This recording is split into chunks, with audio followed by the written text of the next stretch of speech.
Fertile soil. I'm starting in the garden today and showing you our feature herb for the day that's growing in my garden. It's cilantro, better known as coriander. And I have it planted in the middle. And then around the edge, you see that ring. Well, I have seeds planted, and I'll tell you about that in a minute. So we're just going to scan around here quickly and walk down through the herb garden. Here's my new labyrinth I made. Walk down here and we got the pond. Oh, and this is my new favorite feature. I just have to show this to you. Got it from my stepdaughter, Monica, and her man, Mike. I love it. I showed you the cilantro in my garden. That's where we started. And what I'm going to do now is tell you a little bit about cilantro or coriander. It's called both. A lot of people don't realize that. I'm going to talk to you first quickly about how it grows. Okay, I'm sure you've seen this in the grocery store. This is cilantro in the grocery store. I have it. If you look at the label, it even says on the label, coriander, cilantro. Some people either hate it or they love it. I love it. It does have a funny smell to it. Some people think that it smells like stink bugs. As a matter of fact, the cilantro, the Greek word, it has something to do with a bug in it. So that's very fitting. But I do want to go take a step back and say that I'm glad you're here today. I'm sorry the beginning started a little wonky, but that's all right. So what I love to do here on Fridays, it just kind of started with this whole virus thing. I wanted to do some, I don't know, more faith and spiritual things. And so I want to tell you how faith or spirituality can be experienced in your gardens. It doesn't matter what kind of faith you have, how you're feeling inside. It's just a good thing, and it's really fun to share. And I love herbs, and I love the folklore, and I love that it's in the Bible. There's actually stories in the Bible about food and herbs that have been around for thousands of years. So that's the main purpose for why I'm doing this. I love to share and show you what uses they can be and how simple it is to do some of these things in your own home. You can experiment and just have a good time with it. So anyway, we're going back to talking about coriander. And I have tons of books over here. And I am not an expert by any means. But for many years, I have studied herbs. So I consider myself a student. I don't know everything. I don't claim to know everything. I love to garden. So don't think that I'm an expert at all this stuff. I just like to share what I know and how I use things. So one of the common names of this is Chinese parsley. If you look at it really, really close, it does look like flat leaf parsley. The leaves are so delicate and beautiful. I just love them. And they're very tasty. So anyway, there's many different varieties, but not a whole lot. And they love when you plant them in the garden. They like a lot of sun. And they grow very quickly. If you like cilantro and you like to cook with it, it is something to have planted and try to have it ripen or have it good for when your tomatoes are coming in, because a lot of people like to use it to make salsa, which I'll tell you about here in a second. And a lot of times it goes to seed very quickly. In the summer, in the hot, dry summer, you plant cilantro and then all of a sudden it grows up and gets a seed head on it. Now, it's in the carrot family, so if you know what that looks like when a carrot blooms, kind of like Queen Anne's lace maybe, you'll see that the flowers are white with a little tinge of pink maybe. And then after they flower, quickly, very, very quickly, they go to seed. And there is our second name. We have cilantro, is what it's called usually when it's in the green leaf stage. And then we have coriander, which are the seeds. See that? And the seed head is what produces these coriander seeds. They're about the size of a peppercorn. So when I plant, that's why when I showed you in the garden, I have it growing, that I bought the plant, but then I plant seeds around that. So it's developing at different stages. Sometimes it works, sometimes it doesn't. Even in a hot summer, sometimes it'll bolt and go to seed right away. But that's why I do that. Let's see here. It's always grown by seed. It's not very good to dig it. All right, well, I'm hoping I'm giving you a good chuckle here today. Talking about my coriander in many different sections here today. But anyway, now I think we're back. I used a different device. I used my laptop and it looks like I lost signal, so the old phone just came right back out. So anyway, we're talking about coriander and cilantro. I talked about how it grows and it goes to seed. So when it starts in the stage of looking like parsley. Then it gets the seed head on it. And what I want to tell you about here, it's really easy, very, very easy to grow, like parsley. But it's also difficult to get it to come in at the same time as tomatoes to make your salsa, but that's okay. I'm going to tell you where it is in the Bible. It is a couple different places actually in the Bible. Two times it is mentioned. The first time it's mentioned, it's in Exodus, and it is says right in here, the Israelites called the food manna. I'm sure you've heard manna. It was white like coriander seed, and it tasted like honey wafers. Now the difference between the leaf taste and the seed taste is amazing.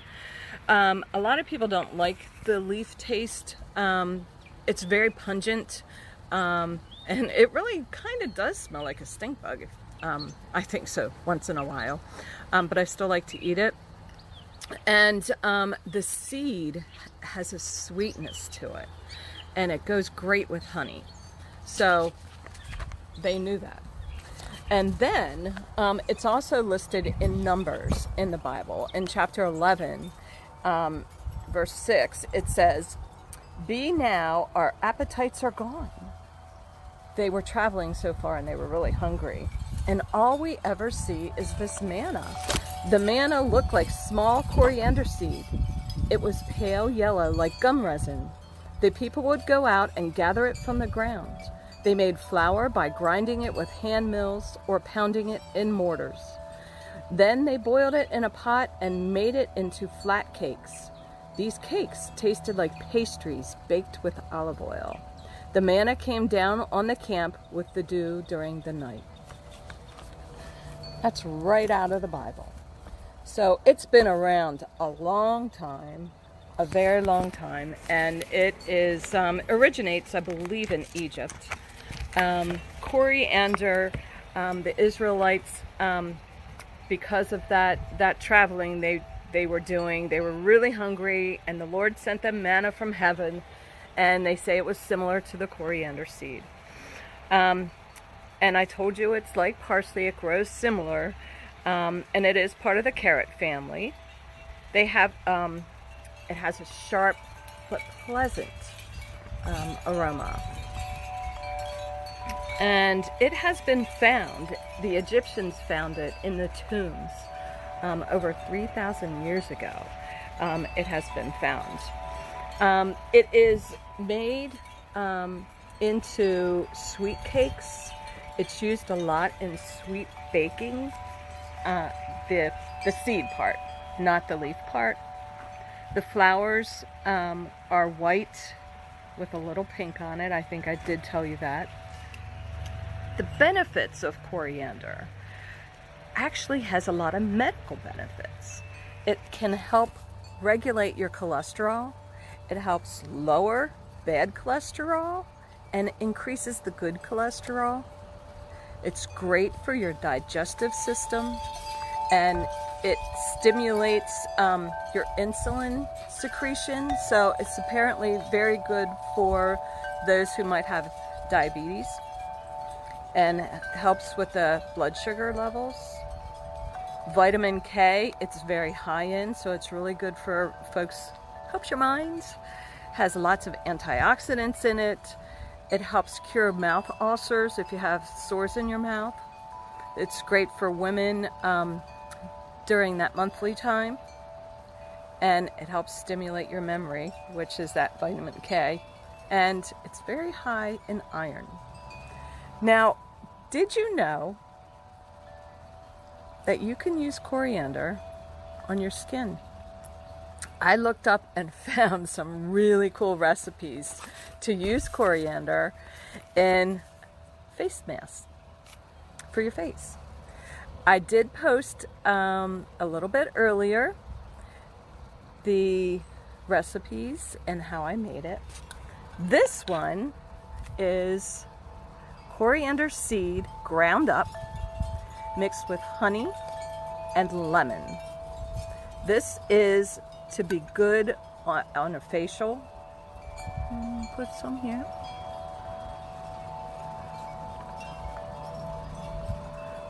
It smells so good. It's a little sticky because it has honey in it.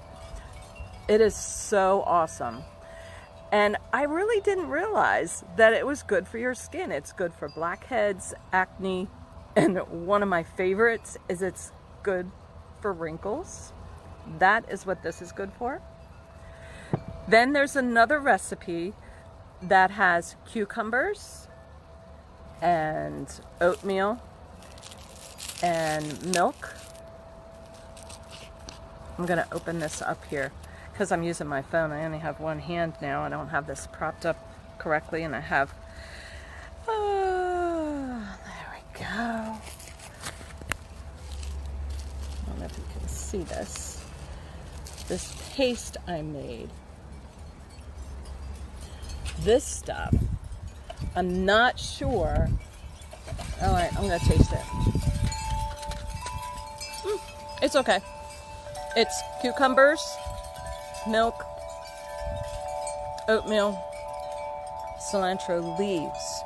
This stuff here is the seeds all ground up. Now I use my, I have a separate coffee bean grinder that I only use for herbs and stuff, and dried herbs. So that's what I use to ground up the seeds. I put the cucumbers and everything in my food processor, and it got into a really nice paste. And this is a good facial mask to put on. You're gonna do it, right? So it's really pretty cool. And of course, my all-time favorite is guacamole and salsa. That's what we're having to eat today. I'm making quesadillas and guacamole and salsa. Now my husband doesn't like avocado, so I make a thing of salsa, and when I smoosh my avocados to make guacamole for me, I take a big spoonful of that salsa and I stick it in my guacamole, and then it's done. And then I have what I like and he has what he likes. Let's see here. I want to tell you that when you are growing your cilantro, and the seed heads come up, and they look like this. And you want to cut them to dry them, to use those seeds, to keep those seeds for future use and you use in your cooking. Cut the stem and tie them together and hang them upside down. Now what you want to do, a good thing to do, is use a paper bag. Put the seed head in there and let it dry. And when those seeds fall off, they're caught in the bag. If you have herbs that you just want to dry the leaves, I put a hole in the top of the bag and hang this over top of the herbs to keep the dust out. And when they're drying, spiders don't get on it, and spider webs and dust. We can't always get back to them as quickly as we'd like to. When you cook with the cilantro leaves, put them in at the very end of whatever you're cooking, because they lose their flavor if they're cooked. Like if you put them in soup and you want to put them on as a garnish, do it at the very end, because they'll lose their flavor if you cook it the whole way through. That's one tip that I think is a good one to have for your cilantro. I'm going to tell you some folklore about it. The folklore is they use it in love potions. If you grind coriander seed and you put it in a glass of wine and you offer that glass to someone, it's like a love potion. It also is good for your health and good for healing. It has long been used in love sachets and love spells. I told you about the wine. The seeds are used for healing, and they also help ease headaches. And they are worn. Sometimes people put them in a little necklace and wear it to help ease a headache. Whether it's true or not, I don't know. And if a pregnant woman, this is folklore now, if a pregnant woman eats some coriander seeds, they are to have a child who is a genius. Now, I want to tell you about wearing a necklace with seeds in. I have to share with you this really beautiful gift that I got from a friend on Sunday. And she gave it to me not knowing that I talked about dandelion last week. And you probably might not be able to see the inside, but in there is a seed head from a dandelion, like a little wish. She gave it to me. It's so pretty. And I just thought, oh, that was just so fitting that she gave me that. So thank you, Cecile. Let's see here. I believe I don't have too much more to tell you about coriander. It is an ancient herb. Avocados is one of the fats that Jesus tells us, well, not Jesus, but God tells us to eat out of the Garden of Eden. He wants us to eat the good fat, so avocado is in there. And I just think it's a delicious herb. I think you should go out and buy a bunch of it, make some salsa, make yourself a face mask, and enjoy it. And think about how long it's been around. It's such an ancient herb. And what I would invite you guys to do is, I've had some people call and contact me and say, wow, this is really fun. And I'm inviting you, if you love gardening, if you love herbs in any way, I don't care what your faith is, doesn't matter, and you feel spiritually grounded and you have some things to share about it, make a little video and send it. And let's hear how, I want to hear how you might be grounded or feel the faith in your garden and how you enjoy it. So go ahead and do that if you can. And I hope you have a wonderful weekend. Things are looking good. The sun's coming out today. Hopefully the virus is starting to slow up and things will start to open up and we can be with each other again. That would be great. So remember, the Bible starts in the garden. God bless you all. Have a great